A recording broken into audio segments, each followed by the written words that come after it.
Oke, baik. Selamat siang, saudara sekalian. Ya. Kita bertemu kembali di perkuliahan pemasaran destinasi untuk pertemuan minggu ke-4 pada hari ini.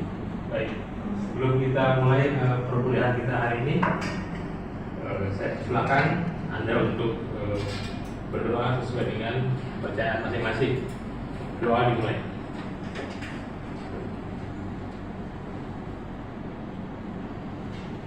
Selesai. Baik, terima kasih sudah hadir di perkuliahan kita pada hari ini. Dan sebelum saya masuk pada topik perkuliahan kita untuk hari ini, saya akan review terlebih dahulu materi kita minggu lalu, yaitu tentang produk dari destinasi atau 5A ya, atau 5A's, yaitu accessibility, kemudian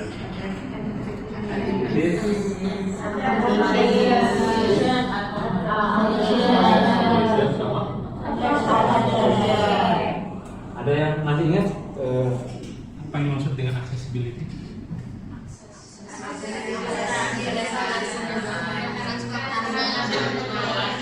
Nah, satu orang yang suka accessibility. Sasarannya fasilitas yang bisa dilewatin Destinasi gitu ya, akses untuk seseorang bisa mencapai sebuah destinasi. Kemudian mungkin satu lagi untuk merefresh kembali pemahaman Anda semua tentang 5A atau produk destinasi, tentang akomodasi. Sebenarnya akomodasi maksudnya apa? 5A. sebuah fasilitas yang Berkaitan dengan apa? berkaitan dengan seperti penginapan, Ya, hotel seperti itu ya. Oke, baik. Nah, itu kira-kira pembahasan yang berkaitan dengan destination product atau produk destinasi, yang di dalamnya ada, bisa kita lihat dalam konteks 5A tadi ya. Kalau atraksi itu bisa man-made gitu ya, bisa keindahan alam, bisa festival, bisa kerajinan tangan dan lain-lain ya. Kemudian tadi Anda menyebutkan aksesibilitas ya, bagaimana orang mudah mencapai destinasi. Kemudian Anda menjelaskan tentang akomodasi berkaitan dengan penginapan dan lain-lain ya. Kemudian juga ada amenities, itu fasilitas yang digunakan. Kemudian apa tadi? Attraction dan activities gitu ya. Jadi, atraksi itu kegiatan hal-hal yang bisa menarik orang di sebuah destinasi. Sementara activities adalah hal-hal apa yang bisa dilakukan orang di destinasi. Ya. Nah, itulah 5A atau 5A's. Nah, kemudian hari ini ya, kita akan melanjutkan materi perkuliahan kita, dan kita akan membahas tentang visitors to destination ya. Jadi siapa sih sebenarnya orang-orang yang mengunjungi destinasi ya. Nah, baik, jadi seperti yang pernah saya sampaikan sebelumnya, bahwasanya destinasi dikunjungi oleh banyak orang gitu ya. Dan orang yang datang ke destinasi itu punya motif ya, atau ada purpose yang mendasari mereka, kenapa mereka mengunjungi sebuah destinasi. Dan kita hari ini akan coba lihat secara umum siapa mereka ya, atau bagaimana kita mengelompokkan mereka itu ya. Secara umum kita bisa mengelompokkan atau membagi dua ya. Siapa yang menjadi pengunjung destinasi ya. Dan itu bisa kita lakukan dengan membedakan tujuannya dari mengunjungi destinasi. Jadi secara umum kita bisa membagi atau mengelompokkan orang yang mendatangi destinasi dalam dua kelompok besar ya. Kelompok pertama itu adalah orang yang berkunjung ke destinasi untuk leisure purpose atau leisure purposes, atau tujuan-tujuan yang berkaitan dengan leisure ya, atau kesenangan gitu ya. Kira-kira begitu ya. Jadi pasar dari destinasi dan kesenangan besar gitu ya. Tapi nanti akan kita lihat seperti apa perbedaannya. Nah, kelompok yang kedua itu adalah kelompok yang mengunjungi destinasi atau kelompok yang datang ke destinasi untuk bisnis purpose, gitu ya, untuk tujuan bisnis. Jadi untuk tujuan berbisnis. Tujuan bisnis ini sebenarnya luas gitu ya, bukan hanya bisnis yang yang seperti yang umum lah dalam MICE gitu ya. Kalau dalam pemasaran destinasi, bisnis purposes ini bahkan kalau saya baca di literatur itu sampai orang mengirim barang, gitu ya, mengantar barang dari satu tempat ke tempat lain, itu termasuk bisnis purposes, tujuan bisnis. Jadi ngirim kargo barang nih misalnya ya, dari satu tempat ke destinasi gitu kan, itu termasuk bisnis travel atau bisnis purpose ya. Tapi dalam konteks MICE maksudnya sebenarnya yang dimaksud lebih spesifik dari itu ya, yang orang yang datang berkunjung untuk kegiatan atau aktivitas MICE, itu meeting, incentive, conference, convention, exhibition, atau festival atau special event ya. Nah, kembali ke sini ada orang-orang yang berkunjung untuk leisure travel dan berkunjung untuk bisnis travel ya. Nah, kalau leisure travel dan bisnis travel ini sebenarnya saling melengkapi ya pertama-tama. Karena apa bedanya? Masing-masing ini ada seasonality ya. Jadi musiman, ada musimnya ya. Seperti apa misalnya? Kalau leisure ini kan katakan musimnya adalah pada saat liburan atau holiday gitu ya. Liburan itu kan bisa kita prediksi nggak kira-kira di bulan berapa gitu.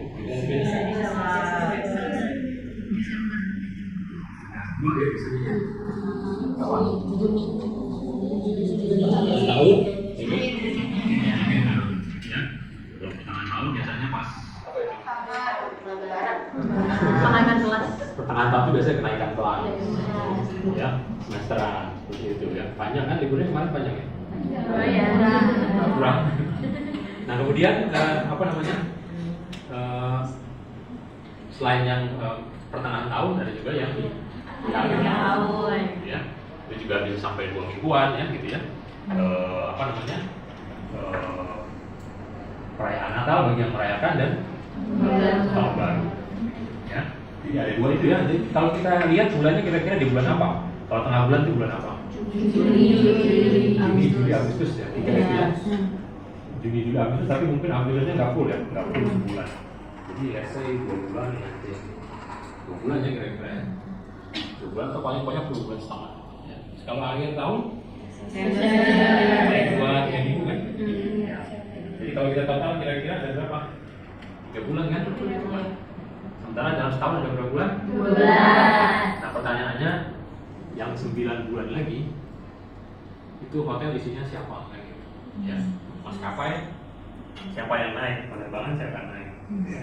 Nah disinilah kemudian banyak bisnis event atau bisnis traveler itu melakukan aktivitas. Jadi di bulan-bulan yang di luar musim liburan tadi. Ya. Anda bayangkan kalau nggak ada bisnis travel, kalau nggak ada bisnis event, hotel itu hanya hidup di bulan 3 bulan dari itu. Ya. Kira-kira kembali nggak?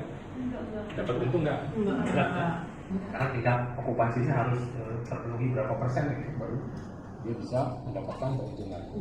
Nah, jadi antara leisure travel dan bisnis travel ini saling mengisi dan memberikan manfaatnya masing-masing bagi industri secara keseluruhan. Sekarang kita akan lihat, akan kita bahas satu persatu gitu ya. Apa sih yang membedakan antara orang-orang yang berkunjung untuk leisure travel dengan bisnis travel ya. Dan nanti di di akhir perkuliahan ini diharapkan Anda akan bisa membedakan ya, membedakan motif orang mengunjungi destinasi. Tentunya berdasarkan tujuannya ya. Kalau yang leisure purpose itu tujuannya apa, kemudian yang business purpose tujuannya apa dan seperti apa gitu ya. Nah pertama kita akan melihat perbedaannya dalam konteks need to travel, dalam arti kebutuhan untuk bepergian. Kenapa sih mereka harus bepergian gitu ya? Apa yang melatar belakang, apa yang menyebabkan mereka butuh untuk melakukan sebuah perjalanan ya. Kalau untuk yang leisure ya, ini penyebabnya adalah atau yang mendasar dasari mereka untuk bepergian adalah adanya libur gitu ya. Jadi ketika ada libur, kalau dan nggak mungkin ya di rumah aja gitu ya, kasihan lah lihat anaknya liburan di rumah ya kan, tidur main HP gitu misalnya gitu. Jadi ya ada dorongannya untuk push faktor itu untuk bepergian gitu, dan bepergian dalam hal leisure tadi ya. Jadi ada push faktor seperti itu. Kemudian juga ada motif lain misalnya ya, bisa juga hiburan itu dimanfaatkan untuk apa? Berkunjung kan? Mengunjungi keluarga ya, visit ya, family visit atau mengunjungi teman, mengunjungi relatif gitu ya, kerabat ya, dan lain-lain. Jadi itu yang mendasari atau mendorong kenapa orang melakukan perjalanan leisure. Ya. Di sisi yang lain, ya, apa yang mendorong bisnis traveler untuk melakukan perjalanan? Kalau tadi motifnya lebih motif yang keluarga individual, maka dalam konteks bisnis traveler ya biasanya hal-hal yang mendorong mereka untuk bepergian atau melakukan perjalanan itu adalah untuk mencapai tujuan dari atau target dari perusahaan atau dari organisasi, gitu ya. Misalnya juga disebut revenue generating ya, melakukan deal bisnis, mendapatkan keuntungan gitu, atau bisa juga melakukan hal-hal lainnya gitu ya, yang pada dasarnya kegiatan untuk menghasilkan keuntungan bagi perusahaan atau bagi organisasi. Ya, jadi bisnis travel itu nggak bisa sembarangan, nggak bisa perusahaan ngeluarin duit sembarangan. Atau kalau dalam organisasi pemerintah kan sebenarnya banyak lainnya pemerintah misalnya ya. Pemerintah ngeluarin perjalanan dinas juga nggak bisa sembarangan gitu ya. Harus ada impaknya, ada manfaatnya apa buat organisasi gitu ya. Nggak bisa pakai biaya perjalanan dinas itu untuk jalan-jalan gitu, nggak boleh gitu ya. Oke, itu yang pertama, motif ya, atau need to travel. Jadi kenapa sih mereka harus bepergian atau kenapa mereka harus melakukan perjalanan gitu ya. Baik, kemudian yang kedua, ini adalah bagaimana cara mereka melakukan booking untuk perjalanan ya. Booking itu berkaitan dengan dua hal ya, transportasi dan ya. Jadi booking transportasinya dari tiket pesawat misalnya, atau tiket moda transportasi yang lain seperti apa ya. Kalau untuk perjalanan leisure biasanya yang pesan tiket atau nyari tiket siapa? Sendiri. Individunya, orangnya gitu ya, atau keluarganya. Dasarnya apa? Ya, dasarnya kemampuan secara perekonomian gitu ya, kemampuannya gimana. Kalau budget liburannya besar, budget liburannya gede, mungkin bisa naik pesawat yang bisnis kelas misalnya gitu. Atau naik kereta yang apa? Eksekutif enggak.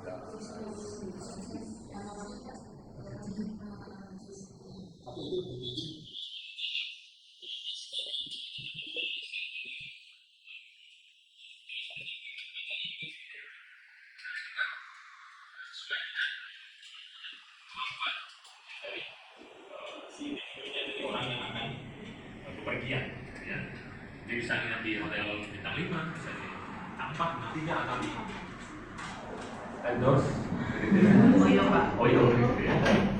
Atau bisa di di penginapan biasanya. Kalau di Jogja kan banyak losmen ya.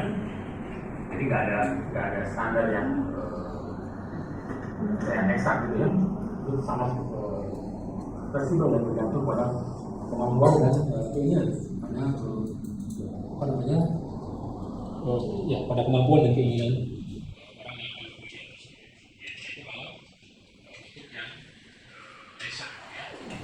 Nah, sebaliknya, kalau untuk yang bisnis ada yang namanya company travel policy, kebijakan perjalanan perusahaan, baik di perusahaan swasta atau di organisasi pemerintah, itu ada aturannya. Jadi nggak bisa sembarangan. Wah, saya mau naik Singapore Airlines, mau naik Garuda yang bisnis kelas, nggak bisa. Ada polisi, ada kebijakan, ada aturan yang membatasi. Ya. Kalau misalnya untuk pegawai level staff gitu ya, mau traveling ke luar kota naik pesawat, maskapainya harus berapa budgetnya? Misalnya dibajetin sekian juta, biasanya ada aturannya. Kalau luar Jawa berapa, luar Jawa berapa, Kalimantan berapa, ini berapa dan seterusnya. Jadi ada policy ya. Jadi company travel policy dictates the approved booking channel and preferred travel providers. Nah, ini nanti berkaitan dengan yang apa namanya, siapa ya, vendornya, pakai vendor lagi bisa jadi ya. Biasanya kalau perusahaan swasta punya vendor ya.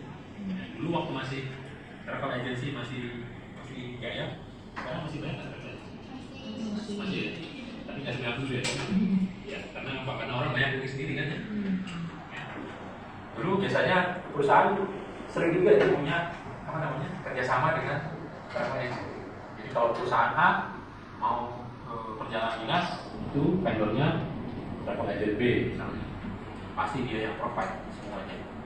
Tapi tentunya dengan sesuai standar dari perusahaan tersebut. Maskapainya harus maksimal sekian gitu ya. Nanti dikasih uang maksimal sekian, terserah mau naik pesawat, naik kereta api atau kapal laut misalnya. Misal sebagai contoh seperti itu ya.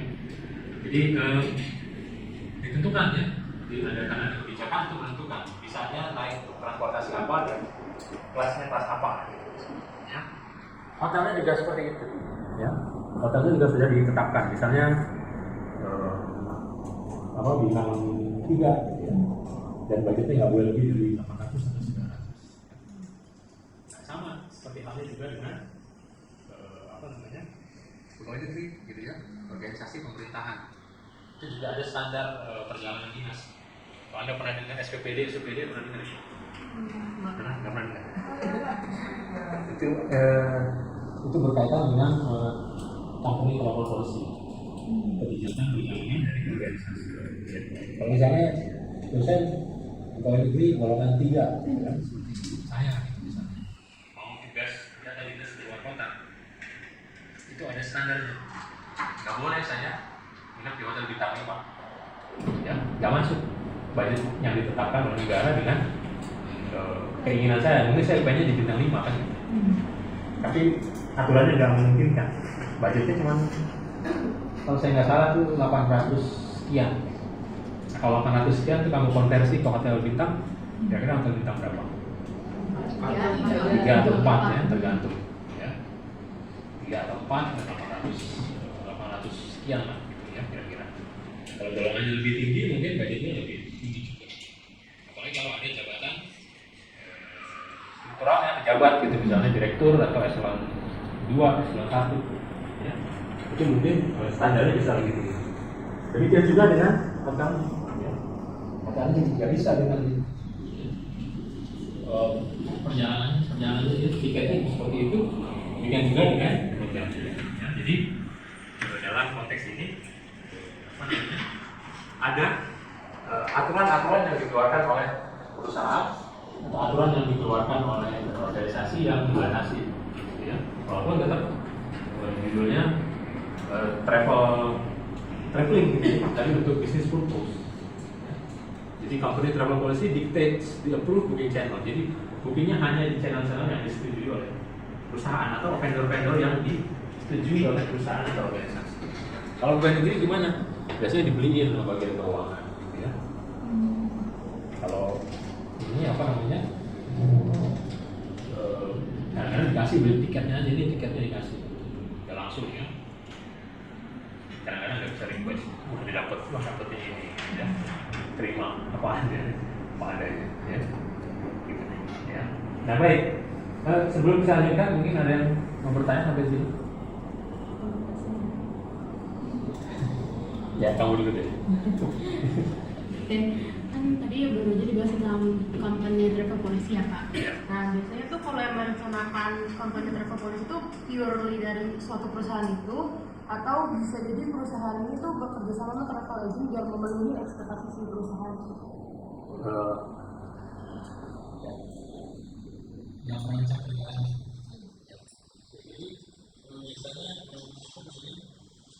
kalau menggunakan aktivitas berdasarkan sebenarnya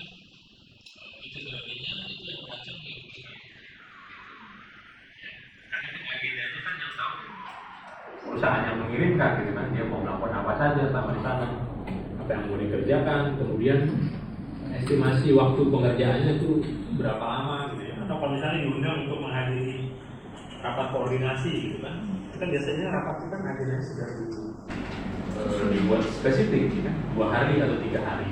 Itu tentunya dibuat oleh perusahaan berdasarkan pada apa? Berdasarkan pada surat undangan resmi yang didapat dari pihak yang mengundang untuk datang. Nah, misalnya rapat koordinasi gitu ya antara kementerian, ya kan yang mengundang misalnya Kementerian Pusat, yang datang itu dinas dari daerah atau dari kampus, gitu kan.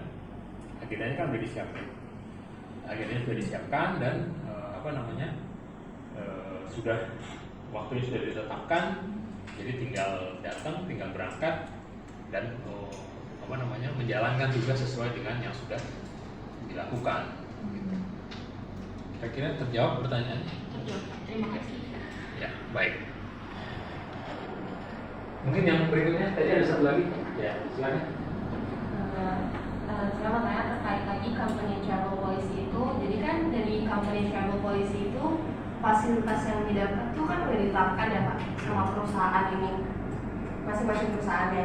Nah, setiap perusahaan itu tuh punya aturan masing-masing atau emang ada standar khusus yang udah ditetapkan sendiri gitu untuk secara internasionalnya. Contoh kasusnya aja misalkan kita ngadain conference nih, terus kita mau undang speaker itu dari luar negeri gitu. Nah, otomatis kan untuk akomodasi dan transportasinya tuh itu kan dari kita kan, kita yang membiayai gitu. Kalau misalkan jabatan dia asas speakers, otomatis kan jabatan itu akan tinggi gitu. Jadi kan kita harus kasih fasilitasnya itu yang tinggi juga. Nah, kalau kita udah kasih fasilitas tersebut tapi dari perusahaan mereka itu nggak mau, gitu misalkan kayak, gue nggak mau nih di bintang 4 hotelnya ini, gue maunya bintang 4 tapi hotelnya ini atau enggak bintang 5 hotelnya yang ini gitu. Nah itu dari kitanya tuh gimana? Apa karena kita kasih tahu ini standarnya udah kayak gini nih, ini kita udah tetapin sama organisasi kita kayak gitu. Ya, jadi begini, berkaitan dengan itu biasanya sih ini ya biasanya kalau pengalaman ya kemarin kan yang pelaksanaan Iskomais ada yang jadi relawan nggak ada. Iskomais itu kita kan mengundang misalnya salah satu yang Inames, kita mengundang Deputi Direktur Bank Indonesia dari Bali ke Jakarta. Nah, kita pakai standarnya nggak standar dia, gitu, pakai standar kita. Tapi kita sampaikan di awal, Bapak kita mau mengundang misalnya untuk kegiatan Inames, Bapak jadi pembicara, fasilitas yang kita siapkan ini loh, tiket pesawat Garuda BP kelas ekonomi. Itu kita bilang aja begitu. Terus kemudian di hotel saya lupa apa?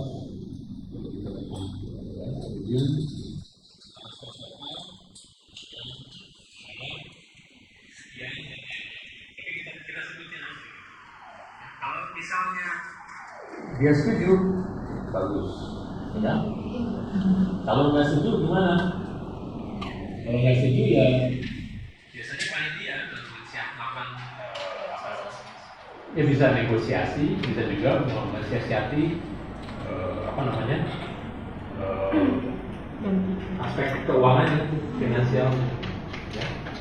Jadi kalau kita memang betul-betul butuh dia, pengen dia datang dan dia minta standar yang lebih tinggi, ya kita bisa ambil dari budget yang lain. Ya. Tapi nanti di laporannya mungkin ya, kita tetap dengan standar pengeluaran kita. Ini misalnya ada pos yang lain yang kita tekan dan itu uangnya kita pakai untuk mensubsidi dan misalnya tiket pesawatnya harus bisnis kelas, ya, sudah kita sampai di situ atau harus nginepnya di bintang 5 gitu, ya kira-kira begitu, ya. Jelas ya? Oke. Nah, kemudian terakhir ini adalah pre-trip ya. Oh ada 2 ya, pre-trip dan during the trip. Nah ketika pre-trip biasanya sebelum berangkat ya, kalau untuk pre-trip ini persiapannya ya berkaitan dengan keperluan individu atau keperluan pribadi. Karena kalau bisnis itu bahan-bahan yang akan dipakai atau digunakan untuk bekerja di sana seperti apa saja, ya kan? Itu yang harus disiapkan. Kemudian yang berikutnya itu adalah during the trip, ya. Ketika trip ngapain aja di sana, ya. Kalau leisure biasa tentunya melakukan berbagai aktivitas leisure, kemudian ngecek ya di rumah aman nggak gitu ya, binatang peliharaan apa udah dikasih makan atau belum, ya kan, tanaman udah disiram atau belum, gitu ya, misalnya nitip ke orang seperti itu. Nah kalau business trip ngapain? Business trip itu apa namanya, koordinasi ya, melakukan koordinasi dengan kantor pusat ya, dan memastikan pekerjaan yang dikerjakan dapat selesai sesuai dengan target yang diberikan. Terakhir, post trip. Nah, biasanya kalau leisure itu post tripnya adalah sharing foto dan memori. Jadi posting ya, posting di media sosial. Walaupun sebenarnya kalau di literatur lain bisa kita lihat sharing ini bisa juga during. Jadi ketika during dia langsung upload ya, langsung posting supaya update. Ya, namanya aja update. Jadi biasanya nggak nunggu sampai post trip, begitu during the trip dia udah mulai posting. Ya. Nah kalau bisnis gimana? Kalau yang bisnis ketika post trip maka ada kewajiban untuk membuat report, ada laporan perjalanan, ya. Perjalanannya berapa hari, kemudian apa yang dicapai. Intinya memastikan bahwasanya uang yang dikeluarkan oleh organisasi atau oleh perusahaan tidak terbuang sia-sia. Ya. Nah itu kira-kira yang membedakan ya antara leisure trip dan business trip. Mungkin saya perlu satu orang saya tunjuk ya. Bisakah Anda membedakan ya antara leisure trip dan business trip? Seperti apa kira-kira karakteristik? Ya. Mungkin kamu lihat. Ya. Kalau menurut saya sendiri, saya dari bisnis sendiri itu, leisure itu mungkin sebenarnya lebih fleksibel dan bisnis itu kebijakan dari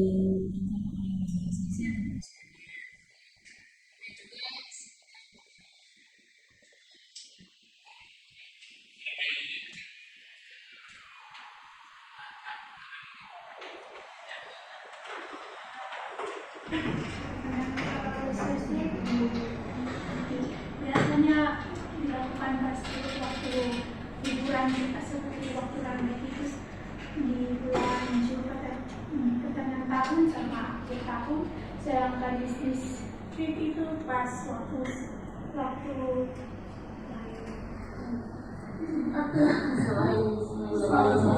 bulan September, Desember, Baik. Ya, jadi saya simpulkan ya pada akhirnya ada dua motif orang mengunjungi destinasi. Satu motif yang sifatnya leisure, ya. Kedua motif bisnis. Ya.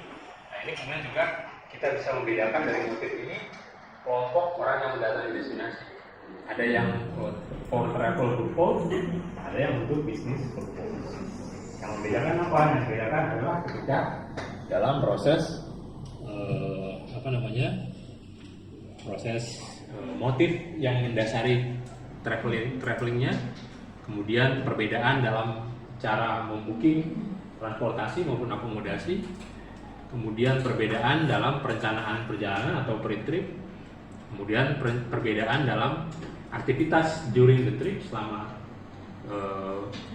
trip berlangsung, kemudian aktivitas pasca trip atau post trip. Baik, saya kira sudah cukup perkuliahan kita hari ini. Nah, untuk perkuliahan berikutnya kita akan coba bahas lebih detail yang berkaitan dengan segmentasi dari leisure trip dan leisure traveler dan business traveler. Segmentasinya, dan nanti Anda bisa baca literatur yang sudah disampaikan di FS sebelum nanti kita melanjutkan ke perguruan berikutnya. Baik, saya kira demikian. Saya cukupkan perguruan kita untuk hari ini. Terima kasih atas perhatian Anda. Selamat siang dan terima kasih. Ya.